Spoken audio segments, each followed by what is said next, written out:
Teacher Appreciation Utsav. Salutations to Devi Saraswati, who is the giver of boons and fulfiller of wishes. O Devi, when I begin my studies, please bestow on me the capacity of right understanding, always. This is specifically for women's silent challenge in their daily lives.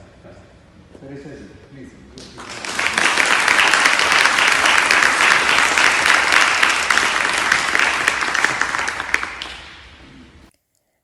Salutations to the Guru who enlightened me by removing the darkness that blinded my eyes.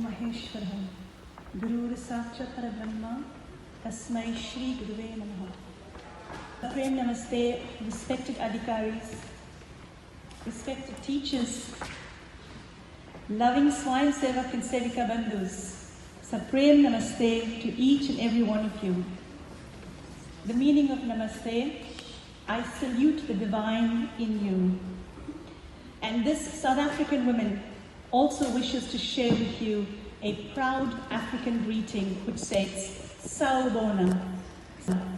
Sawubona means, I see you. And I think it is important to greet you with these two specific greetings today, specifically that it is Teacher Appreciation Day.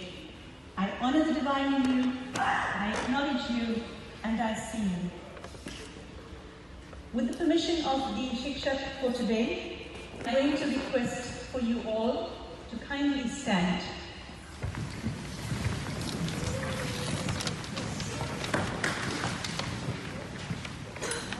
So we're going to take our right hand and we are going to place it over our heart, because I'm all about the heart chakra.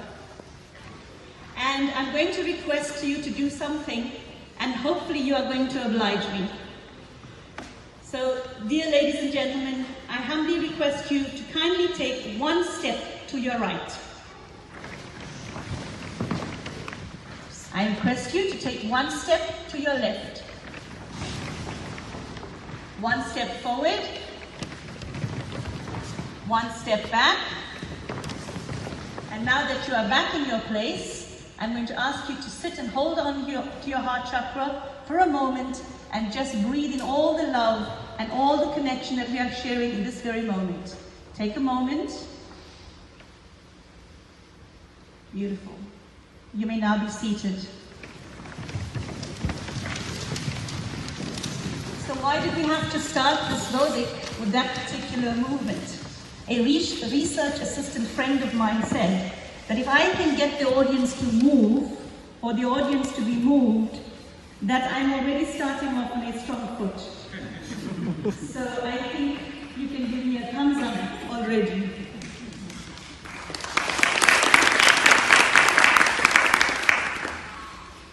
Taking our right hand again, and placing it over our heart, it is said that the heart finds its greatest joys through fond memories recalled. So I'm going to ask you now, for each of you to think about one particular teacher in your life that has been instrumental in your path. Whether it is somebody who has helped you with a very difficult challenge, or whether it is somebody who just brought out the joy in your life. Think about that particular individual for a moment and hold that in the center of your being.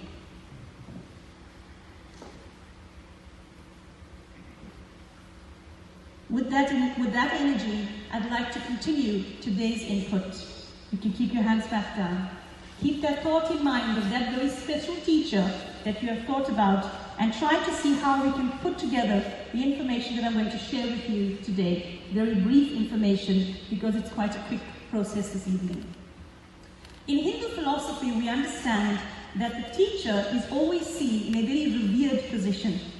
From ancient times immemorial, the teacher is given a position as the highest accord, one which you need to be able to understand the respect that's given from ancient times, whether it is in the Gurukul system or whether it is into the modern day classroom. The teacher is given reverence, the teacher is given respect, and the teacher is given the accord that he or she deserves as an element of change maker in the world. One can immediately notice that this is not just something in terms of our Guru Shishya Parampara or student-teacher relationship that's only been present now. Hindu texts like the Vedas, like the Bhagavad Gita, like the Puranas have mentioned time immemorial the relationship between a teacher and a student has been one of powerful change, as bringing about transformative energies into the world.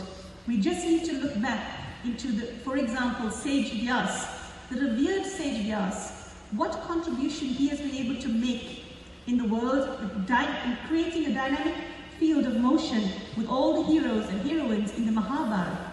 Even today, we are respecting the stories, the elements of day-to-day life that we can take from the text of Mahabharata itself.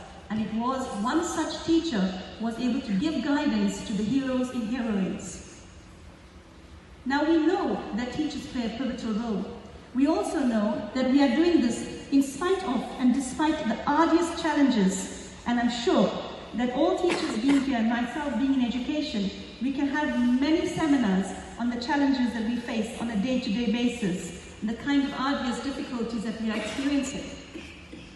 But for no point in time should we ever stop believing that being a teacher is truly a chosen path. One needs to just look, for example, today at the very children that have invited you here today.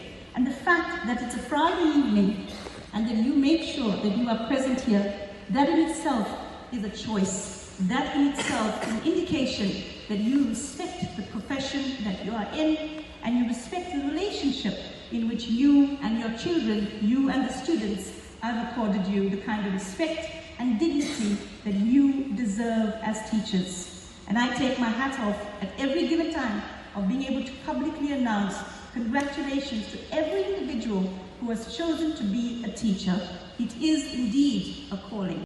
Shuklam Brahma Vichara Sara Parama Adyam Jagat Vyapini Veena Pustaka Dharini Abhayada Jadyandhakara Paha Haste Sphatika Malikam Vidadati Padmasane Samsthitam Vande Tam Parameshwarim Bhagavatim Buddhi Pradam Sharadam